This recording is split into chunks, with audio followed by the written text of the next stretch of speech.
चलिए तो अपन क्वेश्चन शुरू करते हैं। Moon morning sir. मॉर्निंग। चलिए तो मैग्नेटिक इफेक्ट्स ऑफ करंट पे अपने क्वेश्चंस हैं। देखो पहला क्वेश्चन क्या कह रहा है।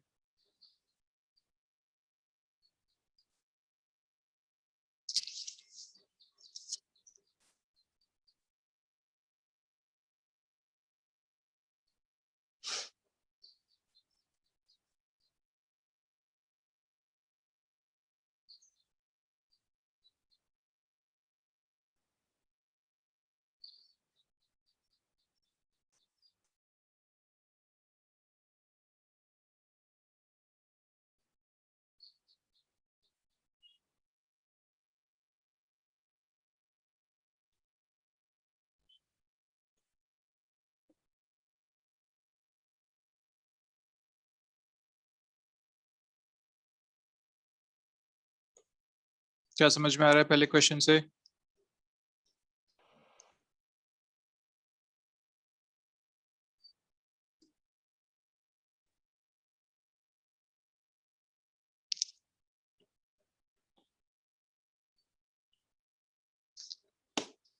देखिए भाई, क्वेश्चन कह रहा है आपसे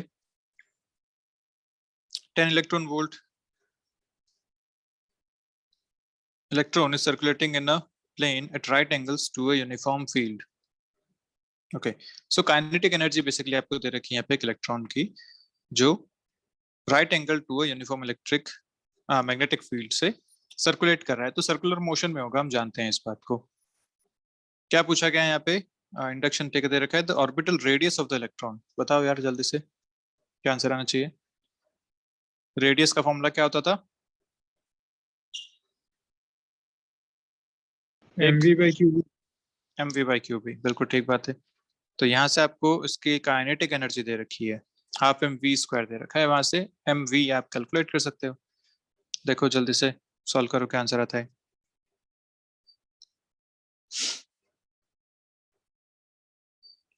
Radius is mv/qb. Q is electron and b.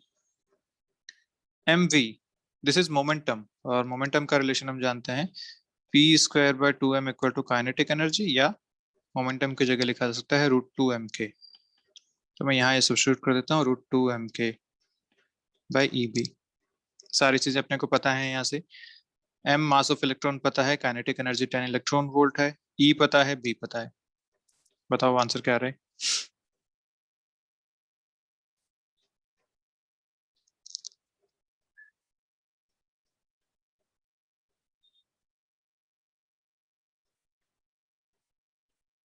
Mass of electron is 9.1 into 10⁻27 kg, यही होता है ना? -31 -31 kg। 27 कब लिखते हैं? न्यूट्रॉन और प्रोटॉन के। अच्छा, वो प्रोटॉन का मास है, हाँ। वो भी 1.67 पे होता है, ठीक है। तो 9.1 into 10⁻31 kgs into kinetic energy 10 electron volt. Electron volt को यहाँ जूल में कन्वर्ट करना पड़ेगा, मतलब मल्टीप्लाइड बाय ई करना पड़ेगा। सो ई नीचे भी आ रहा है, तो यहाँ पे अगर मैं रूट में इसको मल्टीप्लाई करता हूँ तो जो नीचे ई है वो कैंसिल हो जाएगा, रूट में आ जाएगा। तो मैं लिख सकता हूँ √1.6 इंटू 10⁻19, और इस ई को यहाँ से हटा सकता हूँ। मल्टीप्लाइड बाय बी आपको दे रखा है 10⁻4। ये सारी वैल्यूज आपके पास है, सॉल्व करना है इसको अपने को।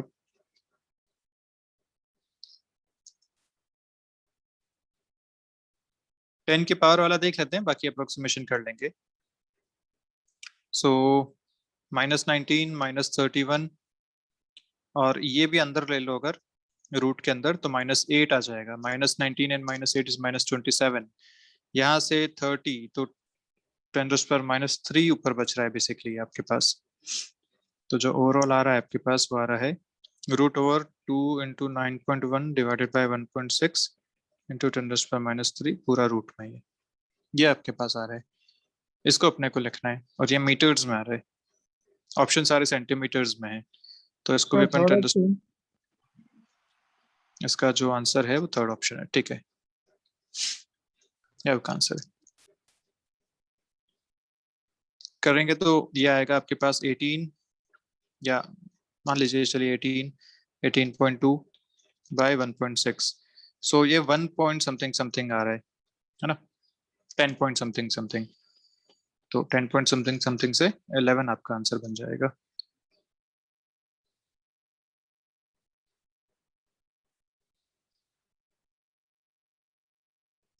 नेक्स्ट देखिए,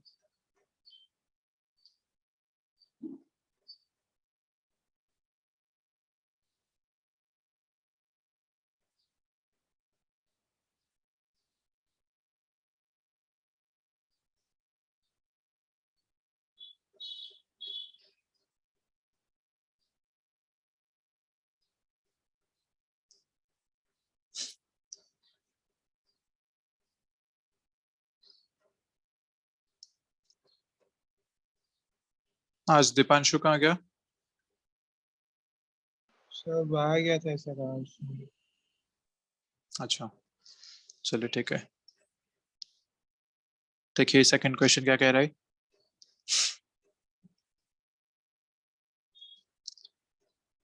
An insulating rod of length L carries a charge Q distributed uniformly in it. पूरी रॉड पे चार्ज डिस्ट्रीब्यूशन है। The rod is pivoted at its midpoint and is rotated at frequency f about a fixed point perpendicular to the rod and passing through the pivot. Basically center से इसको fix करके घुमा रहे हैं। The magnetic moment of the rod system is this. Find the value of A. Magnetic moment की यहाँ पे बात हो रही है। क्या होता है magnetic moment? Sir IAN। IAN, बिल्कुल ठीक बात है। तो बेसिकली अपने को करंट यहाँ पे देखना पड़ेगा कितना है, और एरिया अपने को सर्कल का देखना पड़ेगा। तो सर्कल का एरिया तो ठीक है आ जाएगा, करंट यहाँ पे खास बात है। करंट कैसे निकालेंगे? सर Q है तो एक मतलब क्या बोलते हैं, एक टाइम पीरियड में पूरा चार्ज Q जाएगा, Q/T टाइम पीरियड कर दूंगा मैं। हाँ, टाइम पीरियड आ गया। फिर करंट आ गया ना सर, उससे करंट। कौन सा ऑप्शन आ गया इससे आपका? सर 2 मिनट है। हम्म Q/F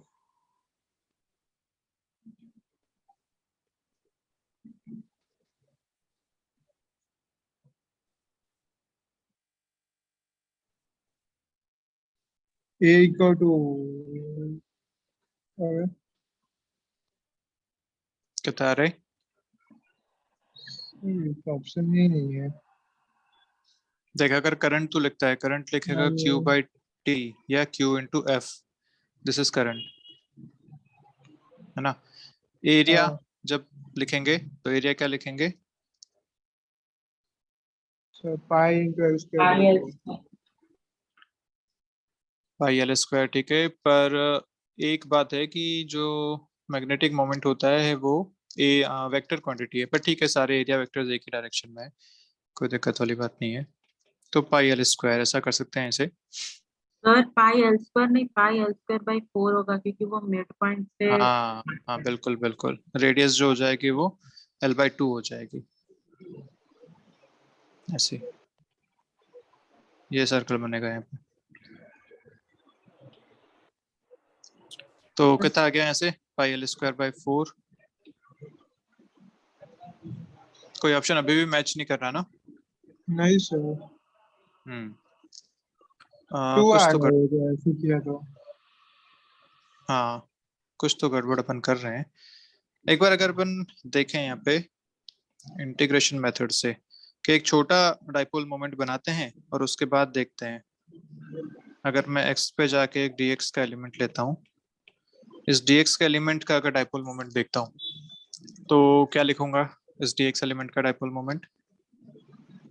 इस पे जो टोटल चार्ज है वो Q/L इंटू dx है, ये तो इसका चार्ज हो गया, और फ्रीक्वेंसी इसकी पता है अपने को ओमेगा है, तो F इंटू टी ये आ गया। और इसका एरिया πx² इसका एरिया हो जाएगा। जब ये यहाँ पे घूमेगा तो इस सर्कल का एरिया शुड बी πx², ये यहाँ पे लिखा जाएगा। इसको अपने को इंटीग्रेट करना पड़ेगा। कहाँ से कहाँ तक? तो 0 से L/2 तक इसको इंटीग्रेट कर सकते हैं अपन। सॉरी, -L/2 से L/2 तक पूरा चार्ज देखना पड़ेगा ना, -L/2 से L/2 तक। हाँ, तो अपनी गलती क्या है यहाँ पे अब समझ में आई अपने को बात। देख, गलती अपन ने ये की यहाँ पे कि जो सारा चार्ज Q है ना, अपन ने यहाँ मान लिया, और अपन ने क्या किया कि इसको एक घुमा दिया इससे, इस Q चार्ज को, और ये एरिया ले लिया। पर ऐसा नहीं है ना, हर एक चार्ज के हिसाब से एरिया ये आता रहेगा, सब ऐड होंगे, तो ये एरिया बार बार ऐड हो रहा है। देख रहे हो, हर एरिया बार बार ऐड होगा। एक पॉइंट चार्ज के करस्पॉन्डिंग ये सर्कल बना, इसका ये एरिया आया, अगला पॉइंट चार्ज यहाँ है तो इसका ये जो एरिया आएगा, इसमें फिर से अंदर वाला एरिया काउंट होगा, फिर जो बन रहा है उसमें फिर से अंदर वाला एरिया काउंट होगा। तो इंटीग्रेशन मेथड अपने को देखना पड़ेगा। ये अपनी गलती थी यहाँ पे, अपन इसको डायरेक्ट लेके नहीं कर सकते। क्लियर है? Yes sir. तो Yes. छोटा डाइपोल मोमेंट बना के फिर उसको इंटीग्रेट करना पड़ेगा। और क्योंकि चार्ज -L/2 से L/2 तक पूरा डिस्ट्रीब्यूशन है, अपन 0 यहाँ लेके चल रहे हैं, x यहाँ से अपन ने माना है, तो -L/2 से +L/2 तक इसको पूरा इंटीग्रेट करोगे तो आंसर मिलेगा। ये आपका तरीका ये रहेगा। आएगा तो तो सेकंड इसका आंसर देखना पड़ेगा। आंसर इसका जो दे रखा है वो ऑप्शन ए दे रखा है, ए ऑप्शन दे रखा है, करके देख लो। Q/L, ये तो कॉमन आ गया, बाहर आ गया F पाई, ये सब बाहर आ गए। x² का इंटीग्रेशन इज x³/3, और इसमें अपने को लिमिट रखनी है L/2 से L/2। तो QF/L3 भी बाहर आ गया, अंदर आएगा L/2 का क्यूब प्लस L/2 का क्यूब, तो 2 टाइम्स L/2 क्यूब, तो L³/8, ये बाहर से आ रहा है। तो अब आप अपना आंसर लिख सकते हैं, दिस इज QF/3 L²/4, ये आपका आंसर आ रहा है। यहाँ से आपको नीचे क्या दे रखा है, 2a नीचे दे रखा है, और ऊपर तो सब कुछ ठीक है, मैच कर रहा है। ये a क्या है यहाँ पे, अच्छा a तो निकालना है, ओके 2a, हाँ। तो ये अब टोटल 12 है, इसको आप 2a के इक्वल करोगे तो यहाँ से आपको मिल जाएगा, this is 12 equal to 2a, तो a इक्वल टू 6, ये आपको मिल रहा है यहाँ से। चलिए नेक्स्ट देखते हैं। फिर फोर्थ ऑप्शन 3/2 पहले किया हुआ है क्या तूने?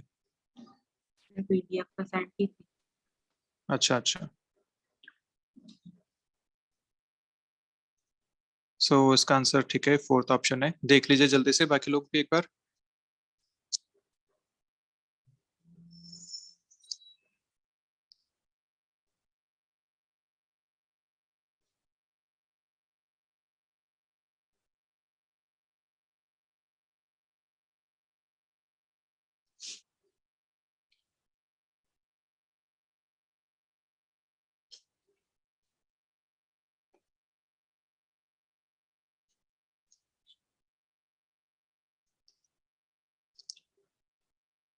देखिए क्या कह रहा है, two long parallel wires carry current I1 and I2 such that I1 is more than I2. Okay.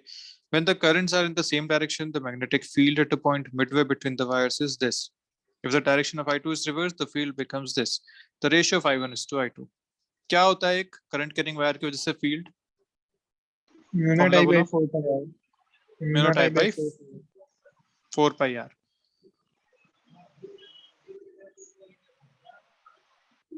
पक्का था कि 2 pi r?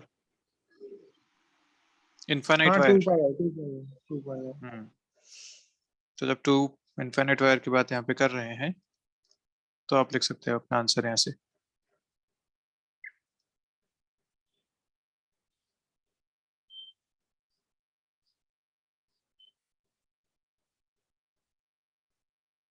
हाँ से आ गया। आ जाएगा। I1 की वजह से लिखेंगे, I2 की वजह से लिखेंगे, जब दोनों सेम डायरेक्शन में है तो फील्ड देखना है ना, करंट की डायरेक्शन में थंब रखो, राइट हैंड का थंब, देन फिंगर्स को अंदर की तरफ कर्ल करो, तो यहाँ से I1 की वजह से जो फील्ड आएगा वो आएगा अंदर, I2 की वजह से जो फील्ड आएगा वो आएगा बाहर। तो दोनों सब्ट्रैक्ट हो जाएंगे फर्स्ट केस में, और सेकंड केस में जब देखेंगे तो दोनों ऐड हो जाएंगे। तब आपको पूछा गया है I1 is to I2, formula आप समझ चुके हैं, V naught I by R, this is the answer. Next देखिए fourth. That second option 10 to the power. नहीं, सेकंड गलत है।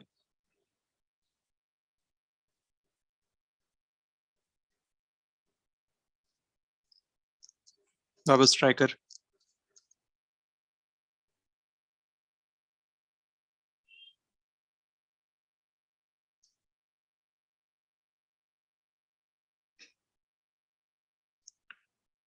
तनाया, तुम क्वेश्चन कर रही हो?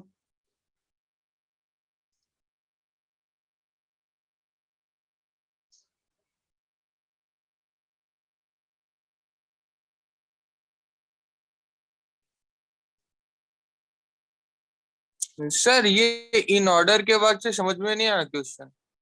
थोड़ा सा धीरे बोल रहे, ईयरफोन लगा रखे हैं मैंने। The moving coil galvanometer has 150 equal divisions, ठीक है। Its current sensitivity is 10 divisions per milliampere and voltage sensitivity is 2 divisions per millivolt.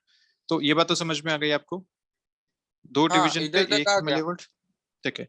In order that each division reads 1 volt, the resistance in ohms needed to be connected in series. अब देख, यहाँ पे बोला गया है कि 150 division है, आपको बोला है कि अभी 2 डिवीजन 1 मिलीवोल्ट पढ़ रहा है, मतलब टोटल इसकी रेंज कितनी है इस टाइम पे? इसकी रेंज है 75 मिलीवोल्ट्स के बराबर। अभी इसकी रेंज ये है। ये बात क्लियर है?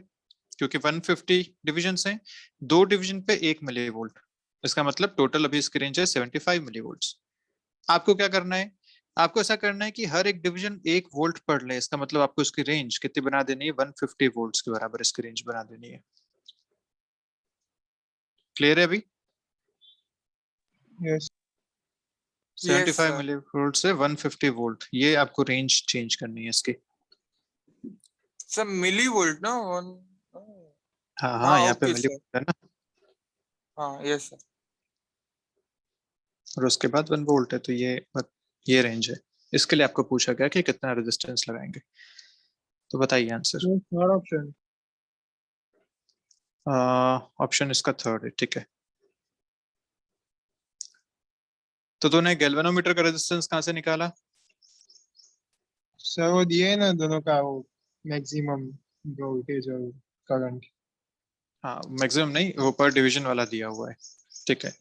तो जो गैल्वेनोमीटर का रेजिस्टेंस आएगा वो वहां से आएगा, resistance of the galvanometer.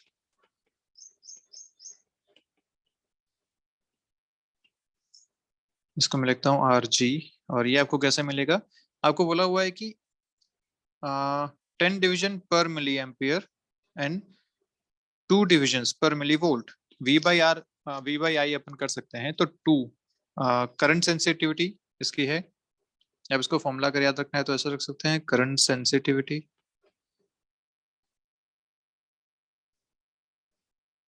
By voltage sensitivity. Sensitivity मतलब क्या होता है कि कितना डिफ्लेक्ट होगा। 1 मिली एम्पियर करंट गया तो कितने डिफ्लेक्शंस इस पे दिखे, या 1 मिलीवोल्ट अगर पोटेंशियल डिफरेंस दिखा तो कितने डिफ्लेक्शंस दिखे, उसको कहते हैं सेंसिटिविटी। तो ये आएगा आपके पास 10/2, 5 ओम के आसपास।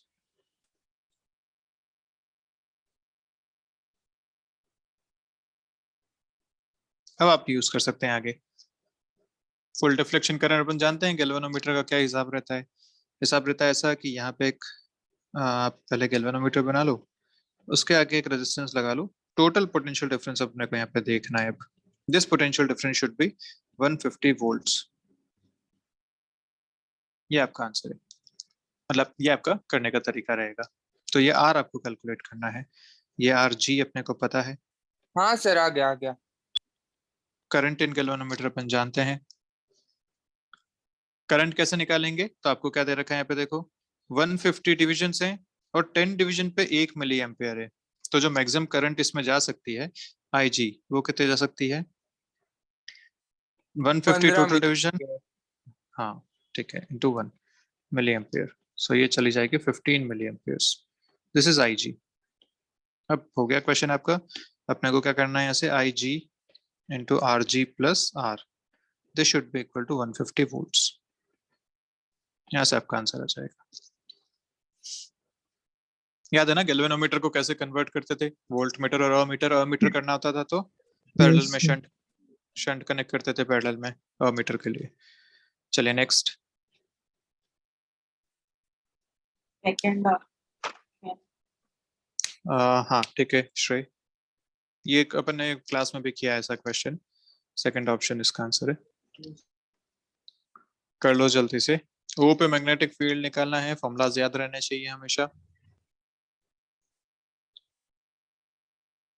हो जाएगा सर। हो जाएगा। यस कितना सर। होता है सेमी इनफिनिट की वजह से, Yes, कितना sir. होता है?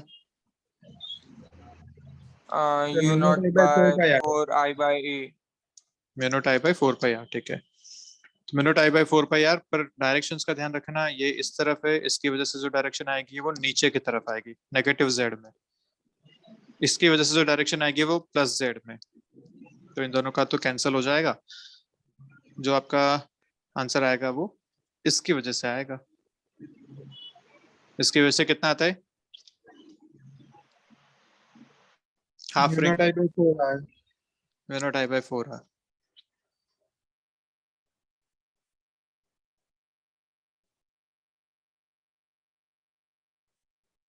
ये करंट की डायरेक्शंस उल्टी है ना यहाँ पे। Mu naught I theta by हाँ सर, एक में तो अंदर जाएगा ना। करंट की डायरेक्शन यहाँ ऐसी होनी चाहिए, तो आपके ऑप्शन मैच करेंगे, वरना के में कोई भी नहीं आएगा। अगर आप ये डायरेक्शन लेके चलते हो ना, तो इसका और इसका कैंसिल हो जा रहा है। डायरेक्शन ऐसी होनी चाहिए यहाँ पे, तो आप लिख पाओगे। श्रेय तू क्या कह रहे? नहीं सर कुछ नहीं, वो जो फार्मूला वो बोला उसके अंदर mu naught I theta upon 4 pi R. हाँ तो थीटा यहाँ पे पाई है ना, तो म्यू नॉट आई बाय हो जाएगा, mu naught I by 4 are.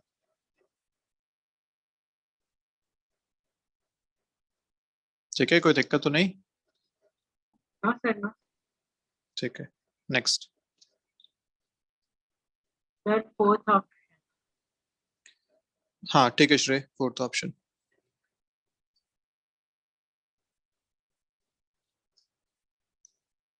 बाकी लोग देख लीजिए।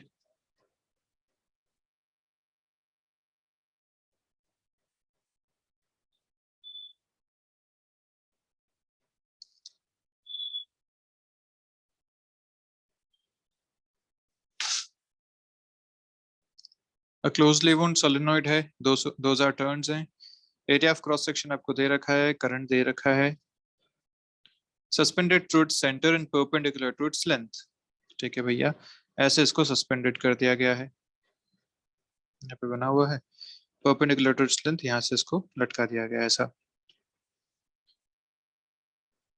allowing it to turn in a horizontal plane in a uniform magnetic field, ये आपको दे रखा है making an angle 30 degree with the axis of the solenoid।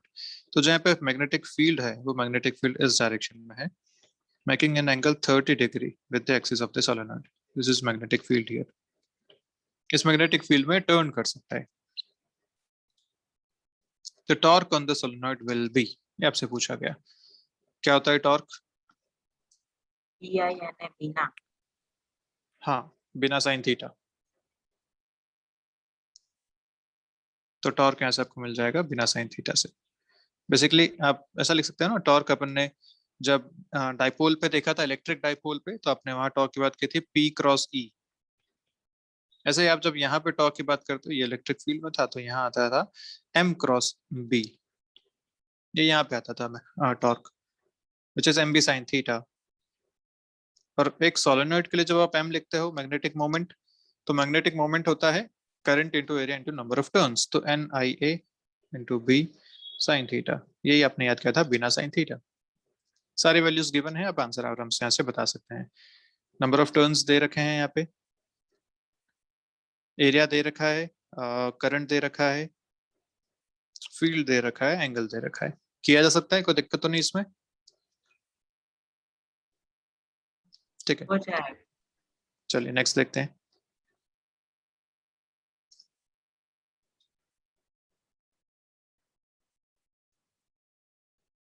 तो इसका सी सेवेंथ का जो आंसर है बिल्कुल ठीक है श्रेय, सी ऑप्शन है। देखो क्या कह रहा है इसमें, एक ऑल्टरनेटिंग इलेक्ट्रिक फील्ड है, फ्रीक्वेंसी न्यू दे रखी है, is applied across the D's of a cyclotron that is being used to accelerate proton. ठीक है. The operating magnetic field used in the cyclotron and the kinetic energy K of the proton beam produced it by given by. ठीक है. ये ऐसे तो सीधा सीधा किया जा सकता है कि टाइम पीरियड जो होता है किसी घूमने का वो होता है 1/न्यू. यहाँ पे आपको न्यू दे रखा है फ्रीक्वेंसी इसकी. हाँ, फ्रीक्वेंसी न्यू दे रखी है 1/न्यू. तो ये तो टाइम पीरियड हो गया. और हम जानते हैं कि एक इलेक्ट्रॉन जब मैग्नेटिक फील्ड के अंदर घूमता है तो इसका जो टाइम पीरियड होता है, time period is given by 2πm by e. This is the 2πm v by e या 2πm न्यू by e. ऐसा कुछ आता था ना इसका टाइम? नहीं, 2πm by qb. हाँ, 2πm by qb. So this was the time period. ये फॉर्मूला अपने को याद है. 2πm by qb. q is electron. यहाँ पे एक इलेक्ट्रॉन को एक्सेलरेट करवा रहे हैं. This is the time period. तो यहाँ से अगर मैं मैग्नेटिक फील्ड लिखना चाहूँ, क्योंकि मैग्नेटिक फील्ड के बारे में बात कर रहे हैं, तो magnetic field can be written as t into e. Sorry, उल्टा हो जाएगा. 2πm by e into t. This and this time period is 1/न्यू. तो यहाँ से आ जाएगा ये 2πm by e into new. तो एक तो आपके पास आ गया. इन दोनों में से कोई ऑप्शन आना चाहिए यहाँ से. एक बात तो समझ में आ गई. अब बात करते हैं काइनेटिक एनर्जी की. तो काइनेटिक एनर्जी कहाँ से मिलेगी? काइनेटिक एनर्जी अगर क्या क्या दे रखा है यहाँ पे आपको? और अगर रेडियस. हाँ, सर, शॉर्टकट क्या है? शॉर्टकट में करना हो तो फिर डायमेंशन एनालिसिस से देख सकते हैं कि ऑप्शन के अंदर m² कभी भी एनर्जी में नहीं आता.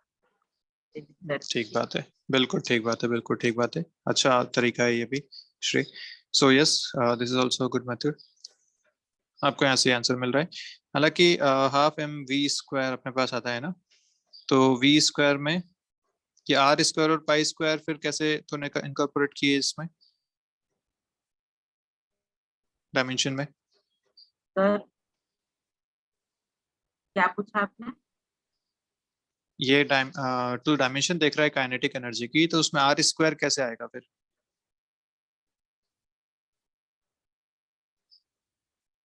भाई एम आ गया वी स्क्वायर. अच्छा, this is frequency, this is not. Okay, this is frequency. ठीक है, आ जाएगा फिर यहाँ से. डायमेंशन से भी आ जाएगा. बाकी आप जब ऐसे करना चाहें तो आप उससे भी कर सकते हैं. काइनेटिक एनर्जी जो होती है वो लिखी जा सकती है मोमेंटम का square by 2m, v square by 2m. This is momentum. Momentum is mv. यहाँ पे mv स्क्वायर अगर इसको भी लिखें तो वैसे भी कर सकते हैं. अब मोमेंटम कैसे निकालेंगे? मोमेंटम क्या होता है? सर एक बार फिर से क्वेश्चन दिखाओ ना. देखो क्वेश्चन.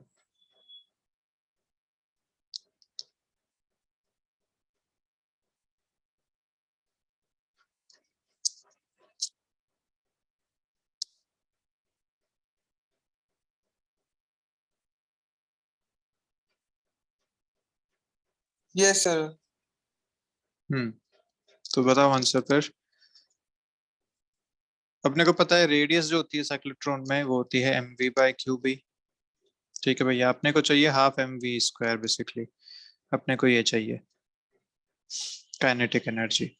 तो यहाँ mv दिख रहा है, अपन यहाँ से रिलेशन कर सकते हैं. p square by 2m equal to k या p is equal to √2mk. तो यहाँ पे r को मैं लिख सकता हूँ √2mk by qb. q is EAB. तो यहाँ से आपको k मिल जाएगा. इधर आएगा तो ये हो जाएगा REB बाई का स्क्वायर, इन सब का square by 2m. This is k. और यहाँ पे आपको चाहिए ये इसके टर्म में, फ्रीक्वेंसी के टर्म में. R यहाँ पे आ रहा है. ओके, तो यहाँ से E और B को अपने को हटाना है. E और B को कैसे हटाएंगे आप? Sir t equal to 2πm upon qb. तब हाँ, लेकिन हाँ इससे हट सकता है. ऐसे ही करें. यहाँ से t बाई 2πm करें और फिर पर t भी तो नहीं है ना इसमें. t को भी हटाना पड़ेगा. Sir 1/t is equal to frequency. 1/t equal to okay okay, frequency से हो जाएगा, फ्रीक्वेंसी से हो जाएगा. ठीक बात है. ठीक है, यहाँ से कर सकते हैं इसको हटाने के लिए. EB is equal to 2πm/t, या फिर इसे लिखा जा सकता है 2πm इंटू न्यू, ऐसा। और इसको अपन यहाँ पे सब्स्टिट्यूट कर सकते हैं, इस EB को यहाँ पे सब्स्टिट्यूट किया जा सकता है। ठीक है, तो इससे आपके आंसर आ जाएंगे option C. This will be your answer. Next. Sir इसका भी सी ऑप्शन है। ओके श्रेय, देखते हैं। नहीं, फिर से ट्राई कर इसको। Okay sir.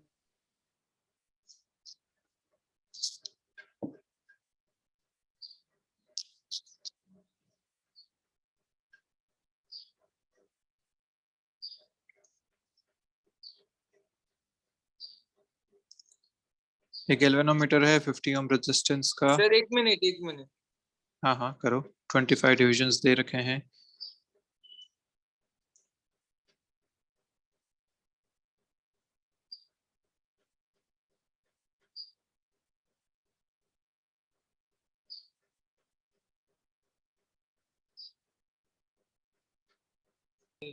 ए क्या आ गया? Sir option A. ऑप्शन ए, ठीक है देवांश, ऑप्शन ए।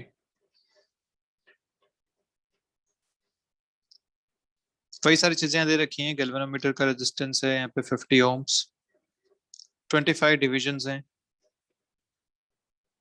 करंट जो यहाँ पे दे रखा है पर डिवीजन, तो IG अपने को निकालना है मैक्सिमम करंट, वो यहाँ से आ जाएगा 4 × 10⁻⁴ multiplied by 25।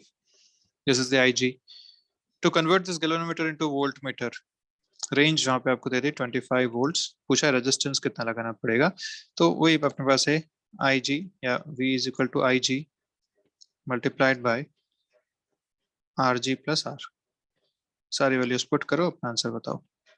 V अपने को दे रखा है 25, IG यहाँ से अगर कैलकुलेट करेंगे तो 100 इंटू, तो ये जाएगा 10⁻²। RG यहाँ पे आपको दे रखा है 50 और R कैलकुलेट करना है, तो ये हो जाएगा इधर 2500 minus 50 equal to R। So yes 2450, this is your answer, option A. Calculation mistake Shrey? Yes sir. 9th।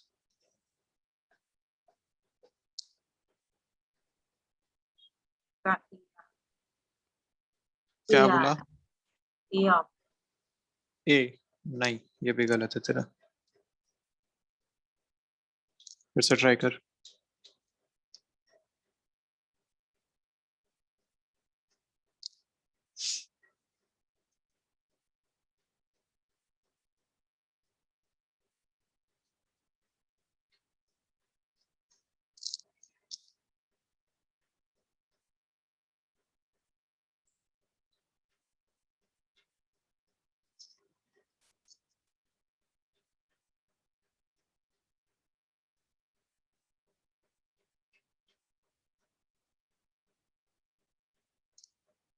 A long straight wire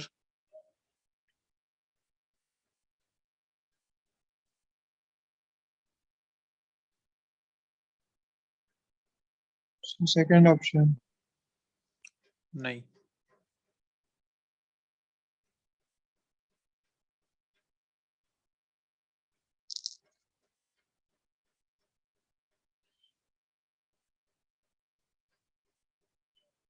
और third option. Last option correct है। देखो भी क्या कह रहा है। A long straight wire of radius A carries a steady current I. The current is uniformly distributed across its cross section. पूरे wire में करंट है, पूरे इस वॉल्यूम में करंट है इसके। The ratio of magnetic fields at A/2 and 2A. तो ये क्वेश्चन कुछ ऐसा है कि भैया ये वायर है, इसके अंदर किसी पॉइंट पे मैग्नेटिक फील्ड पूछा गया है और बाहर एक पॉइंट पे मैग्नेटिक फील्ड पूछा गया है। ऐसे दो पॉइंट्स हैं यहाँ पे, एक यहाँ पे एक यहाँ पे। This is A/2 and this is 2A। ऐसे दो पॉइंट्स पे यहाँ पे मैग्नेटिक फील्ड पूछा है, पॉइंट A पॉइंट B ऐसा मान सकते हैं अपन। अब अंदर वाले पॉइंट पे कैसे करंट निकालें, तो ये बिल्कुल वैसा ही है जैसा integration B into DA equal to U0 into I interior. हाँ, अब उसकी जरूरत नहीं पड़ती है यहाँ पे, क्योंकि आप गॉस लॉ की तरह यहाँ पे जो एम्पियर लॉ था वो यूज कर सकते हो। इंटीग्रेशन वाला तरीका ठीक है, उससे किया जा सकता है, पर वो आपको फाइनली एम्पियर लॉ पे ही लेके जाएगा। तो एम्पियर लॉ से आप डायरेक्ट यहाँ पे इस वाले सेक्शन का करंट देख लो, इस सेक्शन में कितना करंट है, क्योंकि क्या बताता है वो, एनक्लोज्ड करंट। क्या होता था एम्पियर लॉ, क्या कहता था बताना जरा। Mu naught integral integral B dot D L, यहाँ पे लेंथ का इक्वल टू इंटीग्रेशन होता था। Mu naught I enclosed. हाँ, mu naught into I enclosed, ये होता था एम्पियर लॉ। तो अगर यहाँ आई एनक्लोज मुझे देखना है तो मुझे इस वाले के अंदर एनक्लोज देखना है, इस पाथ के अंदर जो a/2 का ये पाथ है, इसके अंदर कितना करंट है। तो इसके अंदर करंट निकाला जा सकता है, I enclose can be written as total current I है और वो पूरे क्रॉस सेक्शन एरिया पे है, और मुझे निकालना है इस a/2 वाले क्रॉस सेक्शन एरिया का करंट। तो this will be the I enclosed, क्योंकि यूनिफॉर्मली डिस्ट्रीब्यूटेड है, मैं पूरे एरिया से जितना एरिया चाहिए उतना निकाल सकता हूँ। तो यहाँ से आपको मिल जाएगा ये I/4, I/4 is the I enclosed. यहाँ तक कोई दिक्कत नहीं है ना। आ गया सर वन। हाँ, अब हो जाएगा, यस करके बताओ क्या करोगे आप। बस सर पाथ डाल देंगे, लेंथ वो बी तो कांस्टेंट होगा ना, बाहर आ जाएगा। नहीं वो ठीक है, पर यहाँ से अपने को बी चाहिए ना, तो बी एट पॉइंट ए अगर मैं देखता हूँ तो एम्पियर्स लॉ से यहाँ से integral DL is this cross section, इसका जो लूप बन रहा है उस लूप का अपने को देखना पड़ेगा। यहाँ पे एक ऐसा लूप बना होगा ना, आप इसके लिए एक ऐसा लूप यहाँ पे बन रहा है, इसके लिए अपन देखते हैं ये अपना आता है लूप, इस लूप की लेंथ कितनी है। सो इस लूप की लेंथ को आप उधर डिवाइड करोगे तो mu not into I enclosed is I/4 divide by length of the loop is 2 into a/2, 2 यहाँ से आपको बी ए मिलेगा। और इसे जब बी एट पॉइंट बी देखना चाहोगे तो आप वहां से टोटल करंट अपना मान सकते हो, टोटल करंट के हिसाब से आप अपना वो आंसर बता सकते हो। सो म्यू नॉट इंटू आई एनक्लोज्ड वहां पे पूरा हो जाएगा डिवाइड बाय 2 और उसकी जो रेडियस है वो 2 है। यहाँ पे आप जब एक ऐसा बनाएंगे तो ये ऐसा बन जाएगा, इसके अंदर टोटल करंट आई जा रहा है, पाथ लेंथ कितनी है, इसका पूरा पेरिफेरिकल लेंथ इज 2πa या 2πr, तो r इज 2a हियर, इससे आप लिखेंगे इन दोनों का रेशियो।